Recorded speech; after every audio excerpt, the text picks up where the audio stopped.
नमस्कार दोस्तों, यदि आप अपने फील्ड का बादशाह बनना चाहते हैं तो दोस्तों इस वीडियो को लास्ट तक जरूर देखिएगा।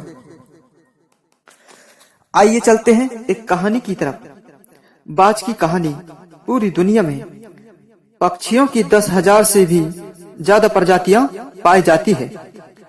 सभी की वही 2 पंजे, 2 पंख और एक गर्दन होती है, लेकिन इन्हीं में से एक ऐसा पक्षी है जिसकी अलग ही पहचान है, जो आसमान का सीना चीर के हजारों मीटर ऊपर 120 किलोमीटर घंटा की रफ्तार से उड़ता है, जो खुद के कई गुना अधिक वजन के शिकार को भी अपने पंजों पे दबोचकर उड़ जाता है और इसीलिए उसे पक्षियों का राजा कहा जाता है, जिसे हम बाज के नाम से जानते हैं।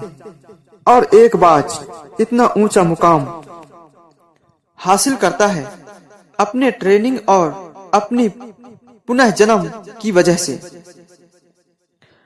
अगर आप भी इस दुनिया में एक मुकाम हासिल करना चाहते हैं तो एक बाज को बाज बनने का पूरा सफर आपको जानना बहुत जरूरी है, क्योंकि 25 से 30 की उम्र तक आने के बाद भी लोगों को रिस्क लेने से डर लगता है, लेकिन एक बाज की जीवन की शुरुआत ही रिस्क से होती है।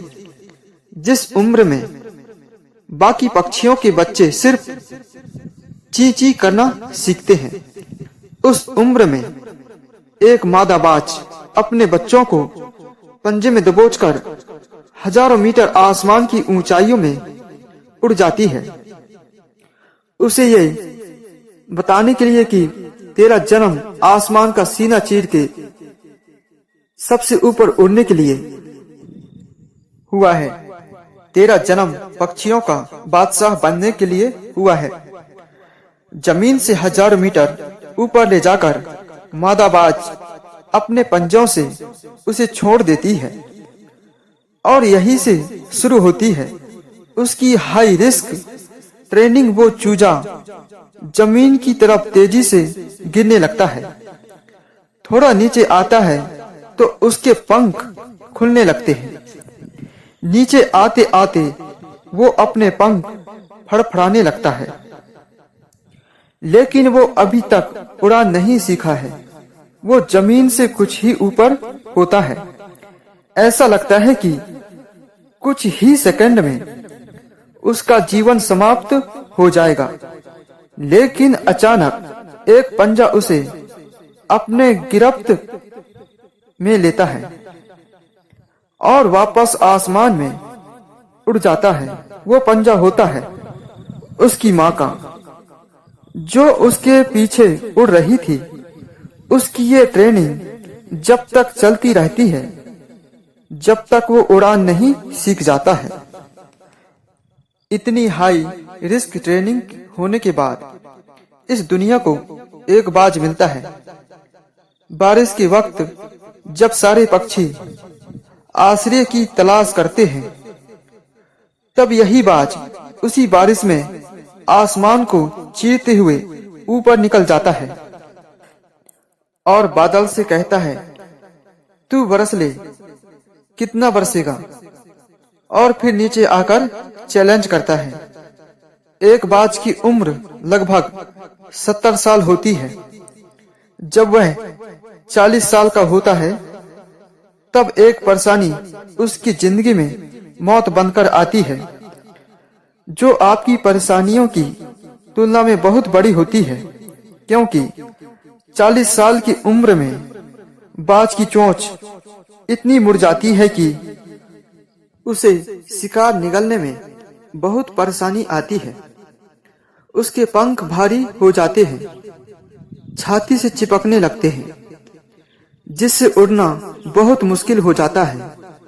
उसके पंजे लंबे और लचीले हो जाते हैं, जिससे वो शिकार को सही से नहीं पकड़ पाता। अब उस बाज के पास सिर्फ 3 रास्ते होते हैं। पहला है वो अपना शरीर त्याग सकता है, दूसरा, गिद्ध की तरह छोड़े हुए भोजन पे निर्भर हो जाए। और तीसरा, सबसे कठिन और पीड़ादायक रास्ता अपने आप को पुनः स्थापित का, फिर से आसमान का सीना चीरकर उड़ने का। और वो इसी तीसरे रास्ते को चुनता है और अपने पास के सबसे ऊंची चोटी पे पहुंच जाता है। वहां पर अपना घोंसला बनाता है और फिर शुरू होता है परेशानियों को जड़ से उखाड़कर आसमान में उड़ने का सफर। वह अपनी चोंच को उन चट्टान पर मार मार कर तोड़ देता है, लहूलुहान हो जाता है और इंतजार करता है नई चोंच के आने का। उसके बाद अपनी नई चोंच से अपने पंजों को काट देता है और फिर इंतजार करता है नए पंजे उग आने का। उसके बाद वह अपने एक एक पंख को अपने शरीर से अलग करता है और फिर इंतजार करता है नए पंख उग आने का। और इस प्रक्रिया में उसे समय लगता है पूरे 5 महीने का। इन 5 महीनों की कड़ी तपस्या से एक बाज का पुनः जन्म होता है। वो फिर से तैयार हो जाता है आसमान का सीना चीरकर उड़ने के लिए। जो 3 रास्ते बाज के पास थे, वही 3 रास्ते आपके पास होते हैं। लेकिन कुछ लोग पहले रास्ते को चुनते हैं और परेशानियों के तले दबकर सुसाइड कर लेते हैं। ज्यादातर लोग दूसरे रास्ते को चुनते हैं। वो परेशानियों का बोझ पड़ते ही अपने लक्ष्य को छोड़कर एक नॉर्मल लाइफ जीने लगते हैं। और कुछ वो लोग भी होते हैं जो इस परेशानियों को लात मारकर अपनी मेहनत के दम पर बाज की तरह आसमान की बुलंदियों को छूते हैं।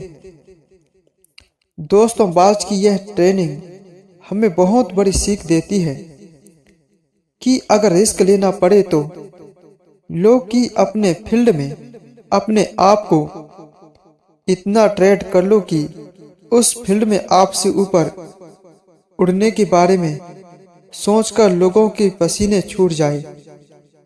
तभी आप अपने फील्ड के बादशाह कहलाओगे। तो दोस्तों, यदि वीडियो अच्छी लगी तो सब्सक्राइब जरूर करें।